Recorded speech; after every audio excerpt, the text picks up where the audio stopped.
Assalamualaikum warahmatullahi wabarakatuh. Salam solusi, solusi untuk berdiskusi. Perkenalkan, saya Aiwidari dengan NIM 0601232023. Saya mahasiswa Ilmu Perpustakaan Fakultas Ilmu Sosial Universitas Islam Negeri Sumatera Utara. Di video kali ini saya akan menjelaskan tentang civil society. Civil society atau yang biasa disebut dengan masyarakat sipil merujuk pada sektor masyarakat yang terdiri dari organisasi, kelompok, dan individu di luar pemerintah dan sektor swasta yang berperan dalam kehidupan sosial, politik, dan ekonomi suatu negara. Masyarakat sipil terdiri dari berbagai entitas non-pemerintah yang bekerja untuk mewakili kepentingan masyarakat, memperjuangkan hak-hak individu, dan mempromosikan perubahan sosial. Organisasi masyarakat sipil dapat mencakup lembaga amal, LSM, kelompok advokasi, yayasan, serikat buruh, kelompok lingkungan, dan berbagai entitas lain yang beroperasi di luar struktur pemerintah. Masyarakat sipil biasanya berperan sebagai penjaga kepentingan publik, pengawas pemerintah, dan advokat hak asasi manusia. Masyarakat sipil memegang peran penting dalam memperkuat demokrasi, menjaga akuntabilitas pemerintah, dan memperjuangkan keadilan sosial. Mereka juga berkontribusi dalam membangun kesadaran masyarakat, memobilisasi partisipasi politik, dan memperjuangkan isu-isu kemanusiaan, lingkungan, dan keadilan. Dengan demikian, masyarakat sipil merupakan elemen vital dalam kehidupan demokratis suatu negara dan bekerja untuk memperkuat partisipasi warga negara, memperjuangkan hak-hak dasar, dan membangun masyarakat yang inklusif dan berkeadilan. Masyarakat sipil memiliki peran yang penting dalam memperkuat demokrasi, mempromosikan keadilan sosial, dan menjaga kebebasan individu. Beberapa peran kunci masyarakat sipil adalah yang satu adalah untuk menjaga kepentingan publik. Masyarakat sipil berperan sebagai penjaga kepentingan publik dengan memperjuangkan hak-hak individu, memperhatikan kebijakan pemerintah, dan mengawasi pelaksanaan kebijakan untuk memastikan keadilan dan akuntabilitas. Yang kedua adalah advokasi dan kampanye. Organisasi masyarakat sipil seringkali menjadi advokat untuk isu-isu sosial, lingkungan, kemanusiaan, dan hak asasi manusia. Mereka melakukan kampanye, advokasi, dan kegiatan publik lainnya untuk memperjuangkan perubahan positif dalam masyarakat. Yang ketiga adalah pendidikan dan kesadaran. Masyarakat sipil berperan dalam meningkatkan kesadaran masyarakat tentang hak-hak, isu-isu penting, dan partisipasi politik. Mereka menyediakan informasi, pelatihan, dan pendidikan untuk meningkatkan pemahaman masyarakat tentang masalah-masalah kompleks. Yang keempat, untuk berpartisipasi politik. Masyarakat sipil mendorong partisipasi politik warga negara dengan mengorganisir pemilihan umum, memobilisasi pemilih, dan mendorong partisipasi aktif dalam proses politik. Mereka juga mendesak pemerintah untuk mendengarkan suara rakyat. Yang kelima adalah pengawasan pemerintah. Masyarakat sipil memainkan peran penting dalam mengawasi kegiatan pemerintah, memantau pelaksanaan kebijakan, dan menyoroti ketidakpatuhan terhadap hukum dan prinsip diplomasi. Mereka memberikan kritik konstruktif dan saran untuk perbaikan. Yang keenam, inovasi dan solusi. Organisasi masyarakat sipil seringkali menjadi sumber inovasi dalam menemukan solusi untuk masalah-masalah kompleks dalam masyarakat. Mereka menciptakan program-program baru, proyek-proyek kemanusiaan, dan model-model pembangunan yang berkelanjutan.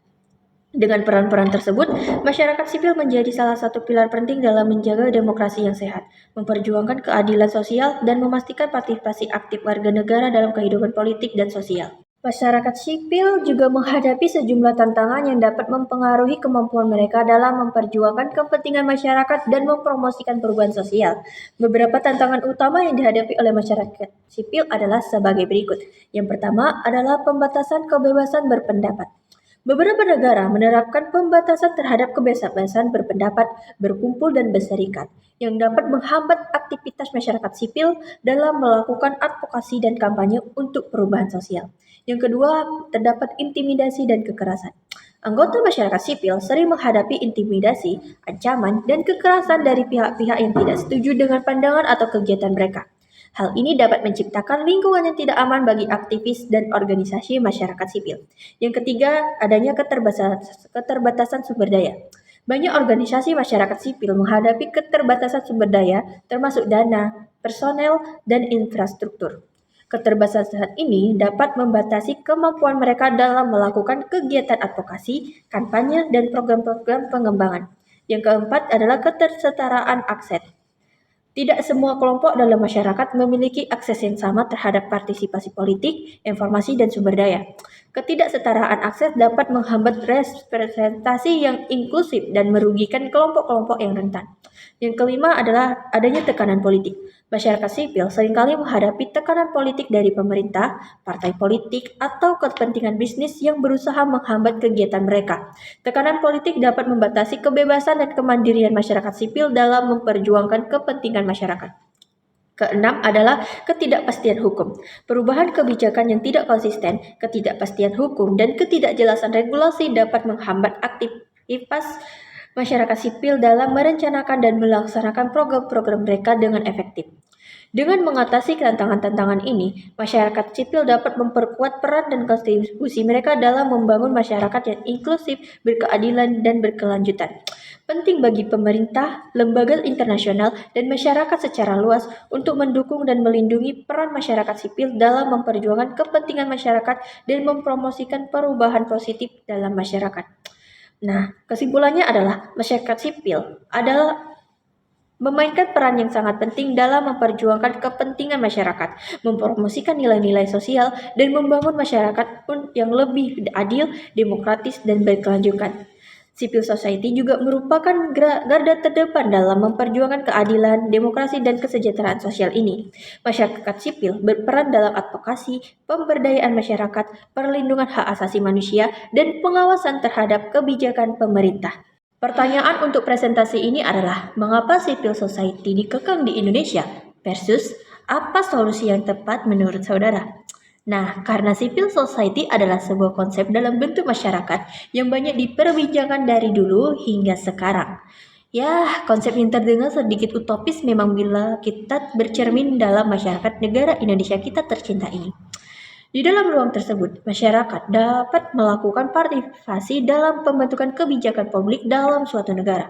Juga ada yang menekankan makna civil society pada keadaan masyarakat yang rela mengalami pemerintahan yang terbatas, kebebasan ekonomi pasar, dan timbulnya asosiasi masyarakat yang mandiri di mana satu sama lain saling menopang. Dapat dikatakan bahwa civil society merupakan suatu ruang yang terletak antara negara di satu pihak dan masyarakat di pihak lain, dan di dalam ruang tersebut terdapat asosiasi warga masyarakat yang bersifat sukarela dan terbangun sebuah jaringan hubungan di antara asosiasi tersebut. Oleh karena itu, civil society merupakan suatu bentuk hubungan antara negara dengan sejumlah kelompok sosial dan gerakan sosial yang ada di dalam negara yang bersifat independen terhadap negara.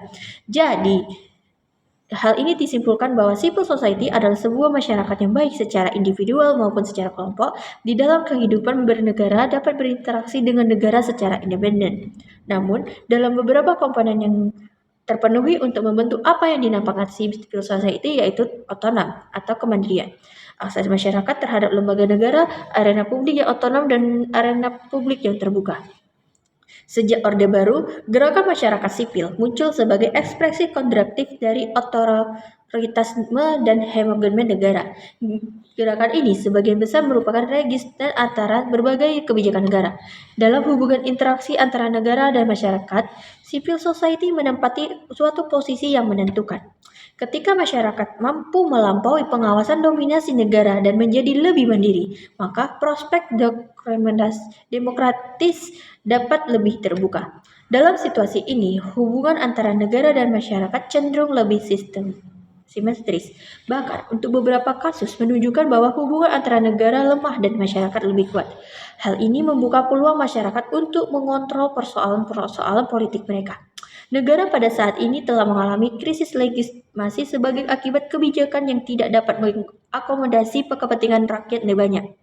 Negara selalu mendapat kritik untuk banyak masalah yang berhubungan dengan hak-hak asasi, partisipasi masyarakat, perwakilan dan keadilan, pemerataan ekonomi, dan sebagainya. Semakin jauh negara mengabaikan permasalahan tersebut, keabsahannya akan dipertanyakan dari waktu ke waktu.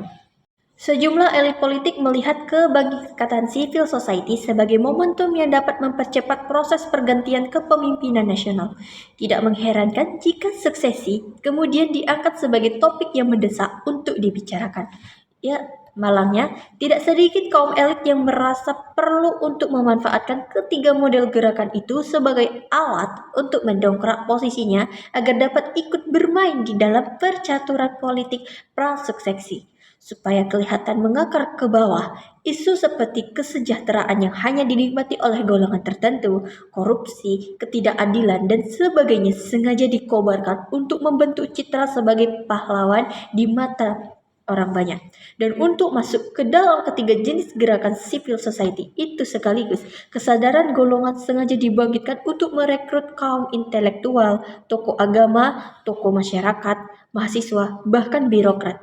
Maka yang muncul kemudian adalah sejumlah birokrat, intelektual, seniman, mahasiswa, tokoh agama, bahkan aktivis LSM yang sangat dipengaruhi oleh kesadaran golongan.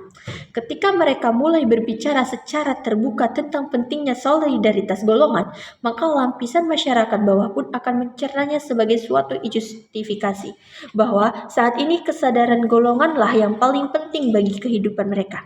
Dalam situasi semacam ini ditambah dengan fakta kesenjangan ekonomi, maka rakyat yang menjadi hypersensitif dan mudah dibakar oleh berbagai isu berbau sara. Civil society dalam hal ini tidak hanya harus menguat pada massa atau untuk kasus-kasus tertentu saja. Segala unsur yang dapat membangkitkan atau menguatkan civil society perlu memikirkan mekanisme untuk melakukan pelembagaan agar potensi demokrasi dalam masyarakat dapat dikembangkan dalam berbagai kondisi.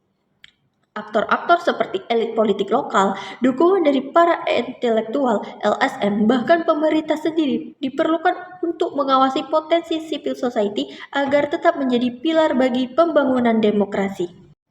Jadi, jika masyarakat sipil merasa dikekang di Indonesia, hal yang dapat mereka lakukan adalah sebagai berikut. Pertama, pemerintah harus lebih memperhatikan dan mengawasi kegiatan organisasi masyarakat sipil agar tidak terjadi penyempitan ruang gerak masyarakat sipil. Pengawasan harus dilakukan secara transparan dan berdasarkan hukum, serta tidak membatasi hak-hak sipil dan politik masyarakat sipil. Kedua, negara harus mendorong dan melindungi terbentuknya ruang gerak masyarakat sipil yang aman dan memberdayakan. Ruang ini harus memungkinkan aktor masyarakat sipil bergerak bebas dan berperan aktif dalam pembentukan kebijakan dan tata kelola pemerintahan. Ketiga, pemerintah harus bersikap lebih transparan dan partisipatif dalam pengambilan keputusan yang mempengaruhi masyarakat sipil. Keterbukaan pemerintahan harus menjadi perhatian serius agar masyarakat sipil dapat berpartisipasi aktif dalam proses kebijakan dan pengawasan pemerintahan. Keempat, koalisasi masyarakat sipil dapat membantu meningkatkan peran masyarakat sipil agar dalam proses demokrasi. Koalisasi ini dapat berfungsi sebagai pengawas dan memantau proses demokrasi agar tidak menyimpang dari jalurnya. Terakhir, pemerintah harus menegaskan peran masyarakat sipil dalam pemberantasan korupsi. Masyarakat sipil harus menjadi kekuatan pendorong dan pemaksa agar upaya pencegahan korupsi dapat dilakukan secara sistematik dan penegakan hukum dilakukan secara tegas. Sekian dari video ini. Jika ada kesalahan, saya mohon maaf. Semoga video ini bermanfaat untuk kita semua. Saya akhiri. Assalamualaikum warahmatullahi wabarakatuh. Salam solusi. Sampai berjumpa kembali.